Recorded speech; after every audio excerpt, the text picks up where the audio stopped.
Herzlich willkommen zur B2 mündliche Prüfung. Mein Name ist Lena Wagner, ich bin die Prüferin. Heute haben Sie die mündliche Prüfung.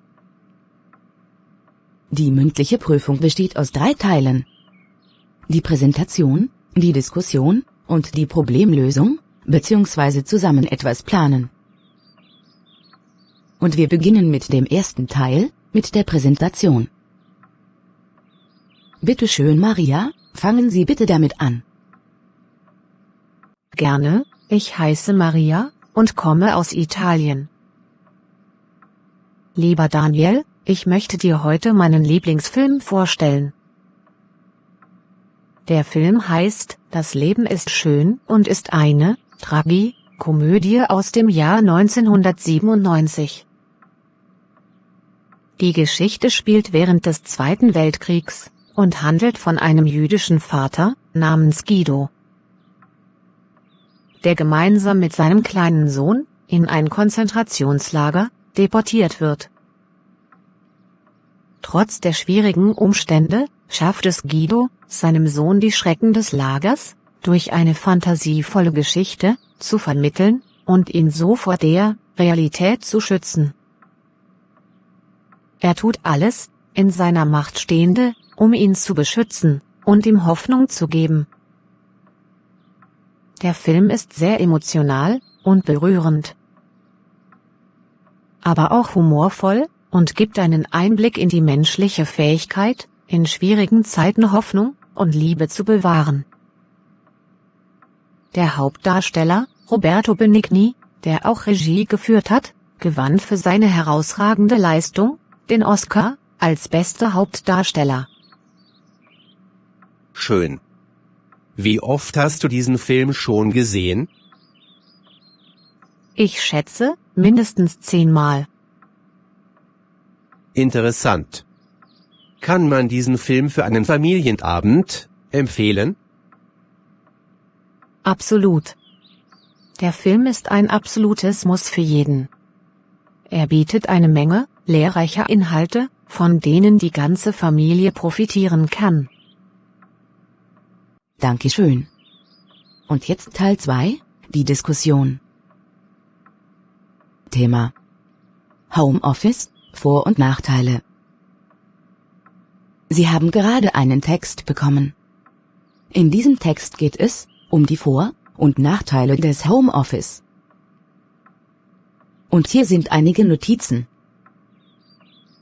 Was denken Sie darüber? Arbeiten Sie momentan im Homeoffice? Wie gefällt es Ihnen? Was sind Ihrer Meinung nach die Vorteile und Nachteile des Homeoffice? Lesen Sie bitte den Text kurz, und wenn Sie bereit sind, fangen Sie damit an. Liebe Maria, ich möchte gerne mit dir über das Thema Homeoffice sprechen. Wie geht es dir? Liebe Maria, ich möchte gerne mit dir über das Thema Homeoffice sprechen. Wie geht es dir? Mir geht es gut, danke. Und ja gerne, ich bin gespannt auf unser Gespräch. Mir geht es gut, danke. Und ja gerne, ich bin gespannt auf unser Gespräch. Super. Lass uns mit der ersten Frage beginnen. Was sind deiner Meinung nach die Vorteile des Homeoffice? Super. Lass uns mit der ersten Frage beginnen.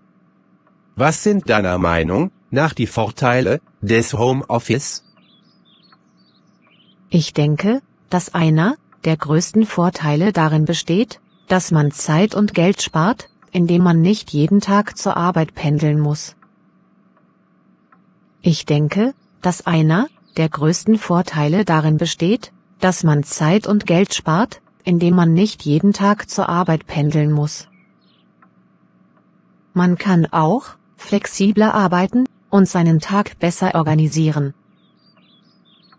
Man kann auch flexibler arbeiten und seinen Tag besser organisieren. Ja, das sind auf jeden Fall Vorteile, mit denen ich auch übereinstimme. Ja, das sind auf jeden Fall Vorteile, mit denen ich auch übereinstimme.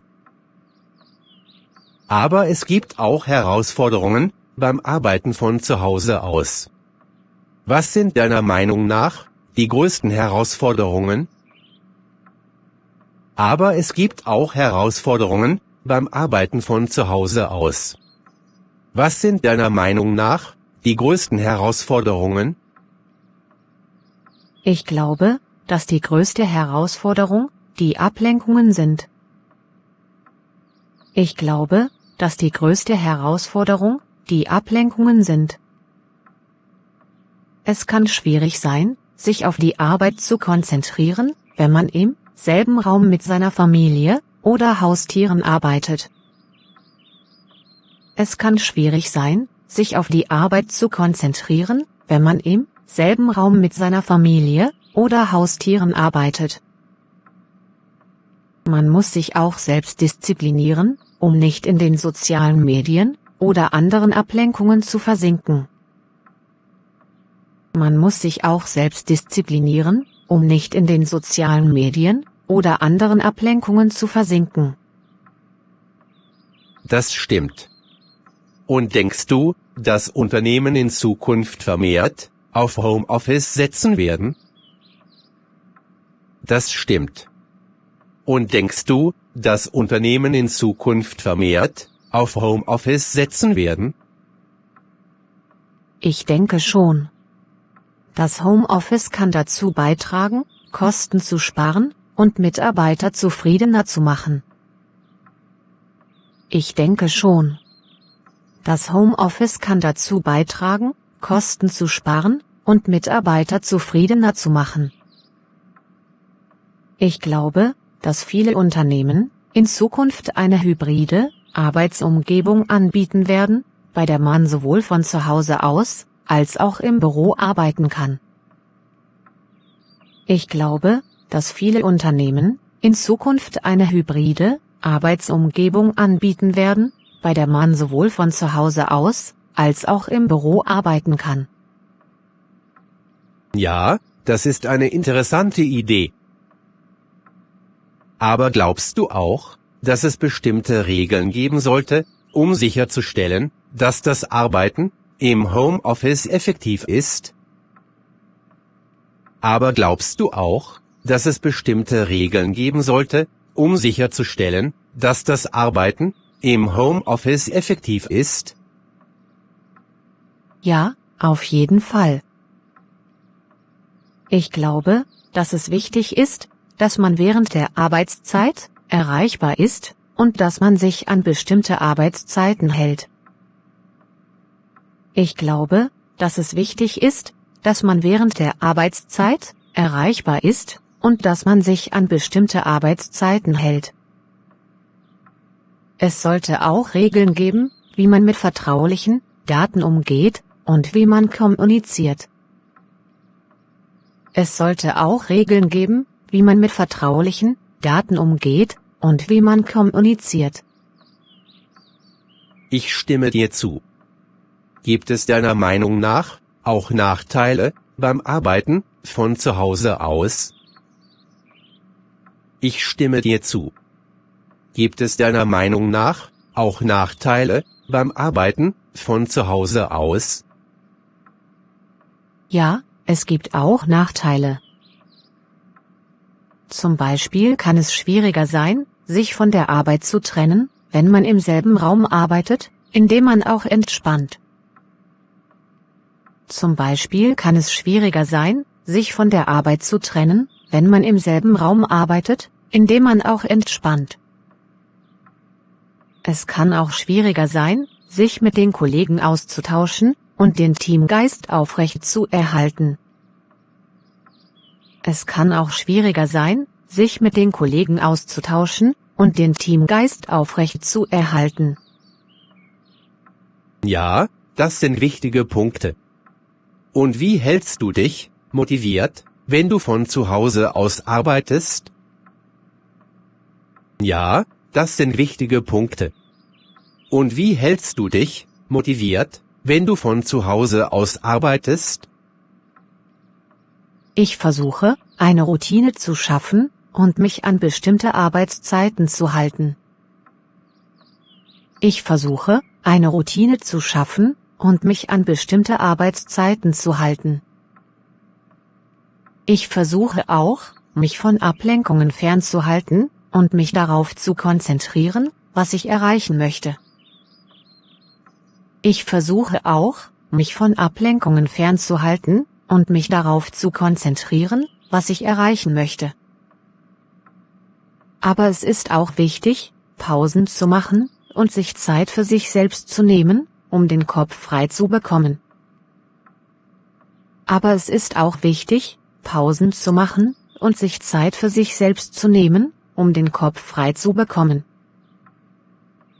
Das klingt vernünftig.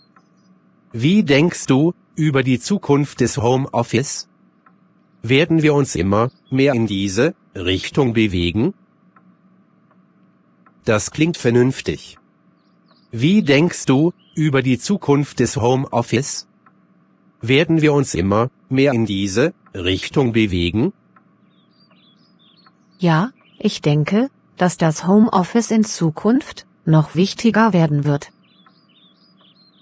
Ja, ich denke, dass das Homeoffice in Zukunft noch wichtiger werden wird. Immer mehr Unternehmen werden auf diese Arbeitsweise setzen, um Kosten zu sparen und Mitarbeiter zufriedener zu machen. Immer mehr Unternehmen werden auf diese Arbeitsweise setzen, um Kosten zu sparen und Mitarbeiter zufriedener zu machen. Aber es wird auch Herausforderungen geben, die es zu bewältigen gilt, wie die Kommunikation und die Verwaltung von Arbeitsprozessen. Aber es wird auch Herausforderungen geben, die es zu bewältigen gilt, wie die Kommunikation und die Verwaltung von Arbeitsprozessen. Ja, das stimmt. Ich denke, dass das Homeoffice eine interessante Möglichkeit für viele Menschen sein kann. Ja, das stimmt. Ich denke, dass das Homeoffice eine interessante Möglichkeit für viele Menschen sein kann. Aber es erfordert auch Disziplin und Organisation. Vielen Dank für deine Meinungen und Ansichten zum Thema Homeoffice. Aber es erfordert auch Disziplin und Organisation. Vielen Dank für deine Meinungen und Ansichten zum Thema Homeoffice. Bitte, es war eine interessante Diskussion. Gut gemacht. Ich würde gerne wissen, ob Sie der Meinung sind, dass das Homeoffice eine gute Möglichkeit ist, um die Arbeit und das Privatleben zu vereinbaren? Gut gemacht. Ich würde gerne wissen, ob Sie der Meinung sind, dass das Homeoffice eine gute Möglichkeit ist, um die Arbeit und das Privatleben zu vereinbaren? Ja, ich denke, dass das Homeoffice definitiv eine Möglichkeit bietet, die Arbeit und das Privatleben besser zu vereinbaren. Ja, ich denke, dass das Homeoffice definitiv eine Möglichkeit bietet, die Arbeit und das Privatleben besser zu vereinbaren. Da man nicht mehr pendeln muss, kann man Zeit und Stress sparen und man kann sich auch besser um Familie und Freunde kümmern. Da man nicht mehr pendeln muss, kann man Zeit und Stress sparen und man kann sich auch besser um Familie und Freunde kümmern. Aber es hängt auch von der Art der Arbeit ab. Manche Jobs erfordern es, im Büro zu sein oder regelmäßige Besprechungen mit Kollegen zu haben. Aber es hängt auch von der Art der Arbeit ab. Manche Jobs erfordern es, im Büro zu sein oder regelmäßige Besprechungen mit Kollegen zu haben. Ja, das ist ein wichtiger Punkt. Gibt es Ihrer Meinung nach auch Berufe, die sich besser für das Homeoffice eignen als andere? Ja, das ist ein wichtiger Punkt. Gibt es Ihrer Meinung nach auch Berufe, die sich besser für das Homeoffice eignen als andere? Ja, das denke ich. Berufe, bei denen man hauptsächlich am Computer arbeitet, wie zum Beispiel Programmierer, Designer oder Schriftsteller, sind besser geeignet für das Homeoffice. Berufe, bei denen man hauptsächlich am Computer arbeitet, wie zum Beispiel Programmierer, Designer oder Schriftsteller, sind besser geeignet für das Homeoffice. Aber es hängt auch von der Unternehmenskultur ab. Manche Firmen bevorzugen es, dass ihre Mitarbeiter im Büro arbeiten, um den Teamgeist zu stärken. Aber es hängt auch von der Unternehmenskultur ab. Manche Firmen bevorzugen es, dass ihre Mitarbeiter im Büro arbeiten, um den Teamgeist zu stärken. Sehr gut. Was halten Sie von der Idee, dass Arbeitgeber ihren Mitarbeitern die Wahl lassen, ob sie von zu Hause aus arbeiten möchten oder nicht? Sehr gut. Was halten Sie von der Idee, dass Arbeitgeber ihren Mitarbeitern die Wahl lassen, ob sie von zu Hause aus arbeiten möchten oder nicht? Ich denke, dass das eine gute Idee ist. Es gibt Menschen, die lieber im Büro arbeiten, und andere, die lieber von zu Hause aus arbeiten. Es gibt Menschen, die lieber im Büro arbeiten, und andere, die lieber von zu Hause aus arbeiten. Es sollte jedem die Möglichkeit gegeben werden, das zu tun, was für ihn am besten funktioniert. Es sollte jedem die Möglichkeit gegeben werden, das zu tun, was für ihn am besten funktioniert. Ja, das stimme ich zu. Gibt es noch weitere Punkte, die Sie zur Diskussion bringen möchten? Ja, das stimme ich zu. Gibt es noch weitere Punkte, die Sie zur Diskussion bringen möchten? Ja, ich denke, dass es wichtig ist, die richtige Balance zwischen Arbeit und Freizeit zu finden, wenn man von zu Hause aus arbeitet. Ja, ich denke, dass es wichtig ist, die richtige Balance zwischen Arbeit und Freizeit zu finden, wenn man von zu Hause aus arbeitet. Man kann leicht in die Falle tappen, dass man zu lange arbeitet oder sich nicht genug Zeit für sich selbst nimmt. Man kann leicht in die Falle tappen, dass man zu lange arbeitet oder sich nicht genug Zeit für sich selbst nimmt. Ja, das ist sehr wichtig. Na gut, Sie haben beide interessante Punkte angesprochen. Vielen Dank für diese Diskussion. Ja, das ist sehr wichtig. Na gut, Sie haben beide interessante Punkte angesprochen. Vielen Dank für diese Diskussion. Letzten Teil, Teil 3, die Problemlösung, bzw. zusammen etwas planen. Die Aufgabe. Sie wollen gerne eine Abschiedsparty planen. Besprechen Sie, was Sie da tun könnten. Lieber Daniel, hast du eine Minute Zeit? Ich wollte mit dir über die Abschiedsparty sprechen, die wir für unseren Freund planen wollen. Lieber Daniel, hast du eine Minute Zeit? Ich wollte mit dir über die Abschiedsparty sprechen, die wir für unseren Freund planen wollen.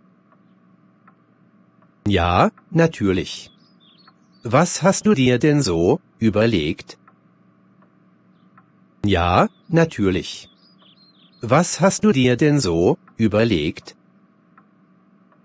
Ich dachte, wir könnten die Party in einem Restaurant oder einer Bar abhalten. Was denkst du? Ich dachte, wir könnten die Party in einem Restaurant oder einer Bar abhalten. Was denkst du? Das klingt gut. Aber wir sollten vielleicht auch ein Budget festlegen, damit wir wissen, wie viel wir ausgeben können. Das klingt gut. Aber wir sollten vielleicht auch ein Budget festlegen, damit wir wissen, wie viel wir ausgeben können. Was sagst du? Gute Idee. Wie viel denkst du, sollten wir pro Person ausgeben? Gute Idee. Wie viel denkst du, sollten wir pro Person ausgeben? Ich denke, zwischen 20 und 25 Euro wäre angemessen. Ich denke, zwischen 20 und 25 Euro wäre angemessen. Okay, das klingt vernünftig. Wie viele Personen sollen wir einladen? Okay, das klingt vernünftig. Wie viele Personen sollen wir einladen? Unser Freund hat viele Freunde und Kollegen. Unser Freund hat viele Freunde und Kollegen. Ich denke, wir sollten mindestens 30 Personen einladen, um sicherzugehen, dass genug Leute kommen. Ich denke, wir sollten mindestens 30 Personen einladen, um sicherzugehen, dass genug Leute kommen. Das ist eine Menge Leute. Wie können wir sicherstellen, dass alle informiert sind? Das ist eine Menge Leute. Wie können wir sicherstellen, dass alle informiert sind? Wir könnten eine WhatsApp-Gruppe erstellen oder eine E-Mail an alle senden, um sicherzugehen, dass alle eingeladen werden und die Details kennen. Wir könnten eine WhatsApp-Gruppe erstellen oder eine E-Mail an alle senden, um sicherzugehen, dass alle eingeladen werden und die Details kennen. Ja, das ist eine gute Idee. Wie wäre es mit dem Datum und der Uhrzeit? Ja, das ist eine gute Idee. Wie wäre es mit dem Datum und der Uhrzeit? Ich glaube, wir sollten die Party am Wochenende abhalten, damit alle kommen können.